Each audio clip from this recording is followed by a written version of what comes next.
Hey, it's you! It's been a long time! I turned around to see my friend from college. According to her, she had moved nearby last month. I was so excited to see her again. We had a casual conversation and I introduced her to my husband, who was shopping with me. Then my friend said happily, "What a surprise! Our kids go to the same school!" What? Kids? It's great that your husband helps out with parenting. I'm so jealous. We actually don't have any kids. What? There was an awkward silence. I had no idea what she was talking about. But other day, my friend told me something so unexpected, and this caused a big rift in our relationship. My name is Mary Miller. I am 33 years old. I have loved drawing since I was a child, and after graduating from college, I went to a design school. Though I got a job at a production company, I was unable to do the work I wanted to do. So I started receiving paid commissions for illustrations online. Then, one of my illustrations got a good response, and the requests started pouring in. I began to receive requests for stickers for a messaging app, so I decided to quit the company and began working freelance. At the time, my family fiercely opposed my decision to quit the company, but I was able to follow through with my decision thanks to Shane. Shane was my boyfriend then and my husband now. I met him at work when I was an office worker, and we started dating. He knew that I wanted to become an illustrator, and he gave me some advice when I didn't know what to do. If you miss this chance now, it may never come again. And you're just going to give up like that? But my parents are against it. I mean, if you don't want to do it, I'm not going to force you to. But there are people out there who want to do something, but never get the chance, you know? People who don't get a chance? Yeah, but in your case, opportunities came to you by itself. I think it would be a waste to let it go. Shane's words woke me up. He is right when he says opportunities rarely come by itself. I would be a fool to miss it. Thus, over the objection of my parents, I quit my job and became a freelance illustrator. Despite my anxiousness, my message app sticker won the top spot in weekly sales. My DMs were flooded with paid commissions, and I quickly surpassed my salary as a company employee. Around then, Shane proposed to me and we got married. I became a married couple with the man I love who supported me when I was struggling. We have been married for 4 years now. We don't have children yet, but we are living happily with each other. Many things have happened in the past 4 years. The characters that I drew have been made into merchandise and picture books. I even collaborated with a store to have the characters' design used on their product packaging. Each time, my husband's smile was even happier than mine. Mary, you're amazing! I went to the store today and saw your illustration on a package of chocolates. They launched today, so I have a bunch of samples here. Samples don't do it. You have to go to the store to buy these. Shane, you're so over the top. No, I'm not. My wife is a popular illustrator, you know. I have to make sure I get these things as your biggest fan. My husband carefully peeled off the package off the chocolates and stuck it on the wall. Tomorrow I'll go buy another kind, he says happily. When I see my husband happy like this, it makes me happy too. Of course, I started this job because I love to draw. Still, without Shane, I wouldn't have been able to do the work I love today. Because of his encouragement, because of his support, he's the reason why I can live my life happily now. I can't thank my husband enough. I want to repay him as much as I can. That's what I thought every day. I haven't had a whole day off recently due to my work, but I finally got everything settled that day. My husband also has the day off tomorrow, so I wanted to go somewhere together. So I immediately suggested that to my husband when he got home. Hey, Shane, do you have any plans for tomorrow? Tomorrow? Why? I thought maybe we could go out together. I work from home, so you always go out for me on your days off, right? Well, I figured you wouldn't get as much done if I was home. Even on his days off, my husband is very considerate of me and leaves the house. I don't care who's there, and I'd be more than happy to see him at home. I can't deny his consideration because he seems to be caring for me in his own way. It's been a long time since we've had a day off at the same time like this. I was eager to go out for a change, so I thanked him. Thank you for always being considerate. I'll pay for everything tomorrow, so why don't we go splurge? Oh, well, tomorrow is a bit... What? You're off work, right? Actually, I have to work on my day off. I'm having a hard time with my current projects, so... You never used to have to work on your days off. You must be really busy. Yeah, you make a lot of money, right? So I thought I'd better not let you down. Shane, we don't usually talk about it, but there is a big difference in our incomes. Shane works for a small company, so his salary is about average. I, on the other hand, earn quite a bit of money from collaborations with various companies and regular sales of app stickers. Perhaps my husband is self-conscious about that. However, if I told him that he didn't have to worry about it because I earn the money, it would destroy his pride. If he wants to quit his job and become a house husband, that's fine. However, he is still working as hard as he can to keep up. If that's the case, it would be unreasonable for me to refuse that. I felt sad, but I tried to smile so that he wouldn't be bothered. Oh well, if you're busy with work, I guess there's nothing I can do about it. Let's go on a date some other time. I'm sorry, Mary. It's your day off, so you should go out somewhere to get your mind off of work. Yeah, I'll do that. It's okay to relax at home, but it's more refreshing to be outside. Yeah, perhaps watching a movie or shopping. Oh, that reminds me.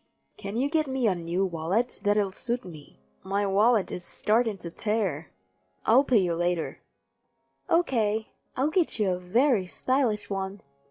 So the next day, I went shopping by myself. I'm always busy, so I save up a lot of money. Sometimes I get a little scared because my savings are so much bigger than when I was an office worker. I'm completely useless at housework, so I leave all the bank accounts to my husband, and he takes care of all the household expenses.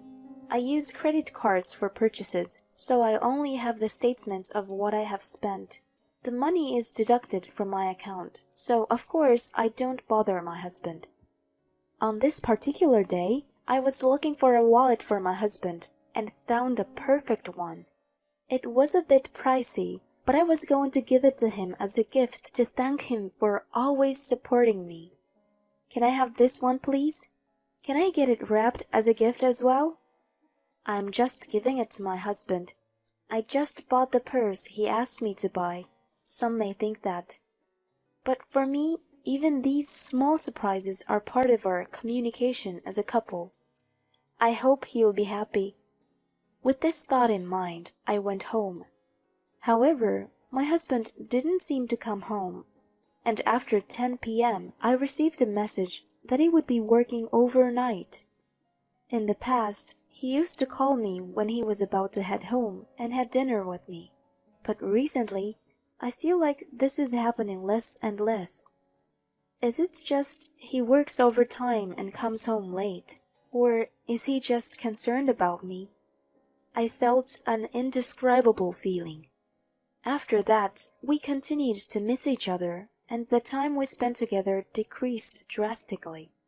I couldn't even give him the wallet I had purchased for him. Then one day, my husband asked me if I wanted to go shopping with him out of the blue. Although I still had some work to do, I was happy that he asked me out, and I readily agreed. We went to a shopping mall a few blocks away and looked around the various stores. "Hey Shane, let's get a new matching mugs." Oh, that's a good idea. We've been using our current one for quite a while. "There's a lot of cute tableware too." I'm gonna go check out the glasses over there. "Okay." We've been using our current dishes since we got married, and they're nicked in some places. While I was looking at the pretty tableware, a voice called out to me from behind. "It's you, Mary. It's been a long time." I turned around to see my friend from college, Emily. "Emily! Wow, it's been so long! How have you been?" "I'm doing great. How long has it been?" "I haven't seen you since we graduated from college, so it's been more than 10 years. You haven't changed at all. And you look as cute as ever, Emily." "Oh, please. I'm exhausted every day." "Well, what brings you here today?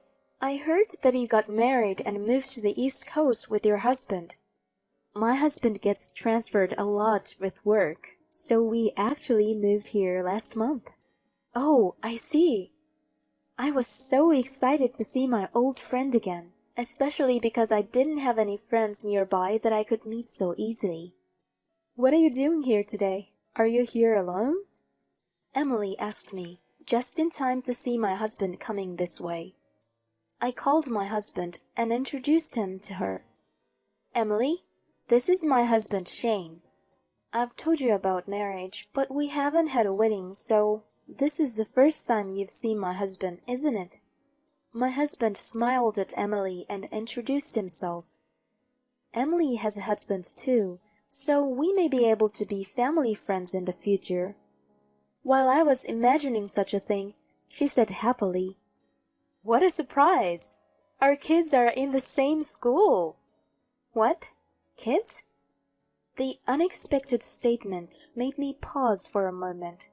"We don't have a child, so we've never even been to a school." Without noticing my agitation, Emily continued with a smile. "It's great that your husband helps out with parenting. I'm so jealous." Parenting? What do you mean by that?" "It's not every day that a father comes to pick their child up from school. I'm the one who always picks up my kids from school. Your husband is so nice." "Wait a minute. We actually don't have any kids." "What?" There was an awkward silence. I had no idea what she was talking about. I looked at my husband, who had turned pale and was slumped over. I asked Emily why she thought we had a child. She was slightly confused, but started talking. "I saw your husband at my kid's school the other day." "You mean Shane? Are you sure?"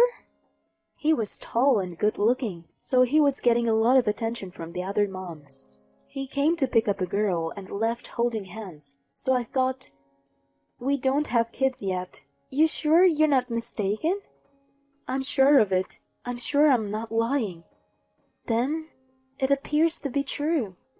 My husband, who had been listening to our conversation, was shaking next to me, breaking out in cold sweat. I told Emily I'd be in touch and walked back to the car with Shane. "Can you explain to me what's going on?" I asked him, but he wouldn't open his mouth.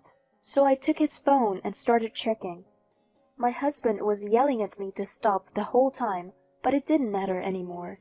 I got around and checked the phone, and found videos of a girl and messages with a woman who was most likely the woman he was cheating on me with. "Are you saying that this girl is the child between the woman and you?"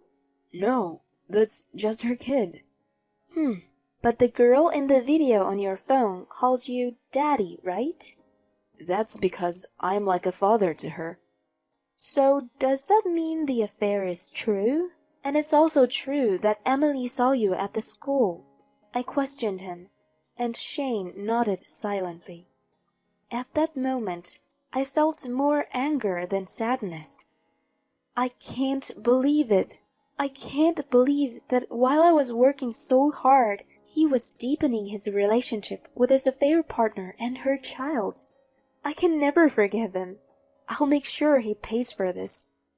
I drove the car to the state office where I picked up the divorce papers and demanded my husband sign them. Here you go. Fill this out right here, right now.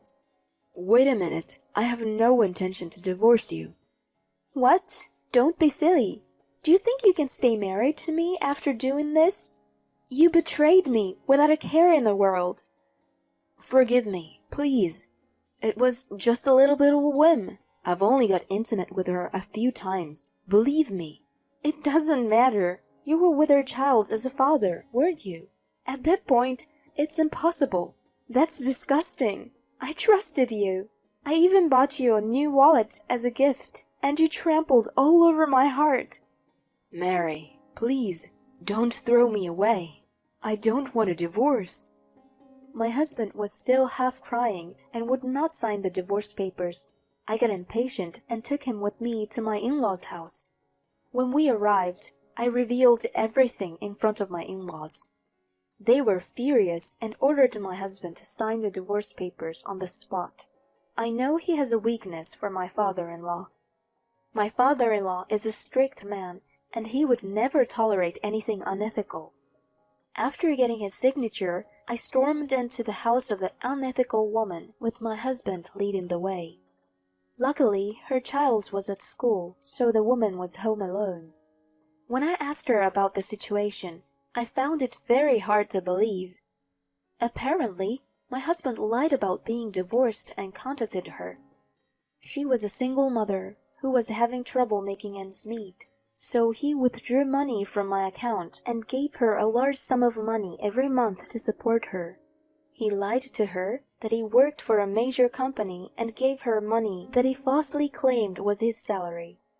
When I told her that all of this was a lie, she glared at my husband with a disdain and told him to never show his face again. She, too, was in a way a victim of my husband. Thus, my husband was easily dumped not only by me, but also by the woman with whom he was having an affair. We later filed for divorce, and our marriage ended. I declared alimony for the affair, as well as a total of $20,000 that he withdrew from my account without my permission. As for the affair partner, she did not know my husband's true identity, so I did not claim any compensation. On the contrary, she contacted me right away and said she wanted to return the money. Apparently, she had been saving the money Shane had given her every month without spending it. I gratefully accepted the money. Shane, now alone, paid my alimony in one lump sum and was in debt. He had no support from his parents, and after moving to a studio apartment, he was living a much poorer life than before. He lied, cheated on his wife, and spent his wife's money without permission. He deserved it. I, on the other hand, bought a new apartment and a new room to work in. I see my friend Emily regularly, and we talk about many things. If I had not met Emily that day, I would still be cheated on. She felt sorry for me, but I can only thank her. I am going to enjoy my life from now on to make it even better.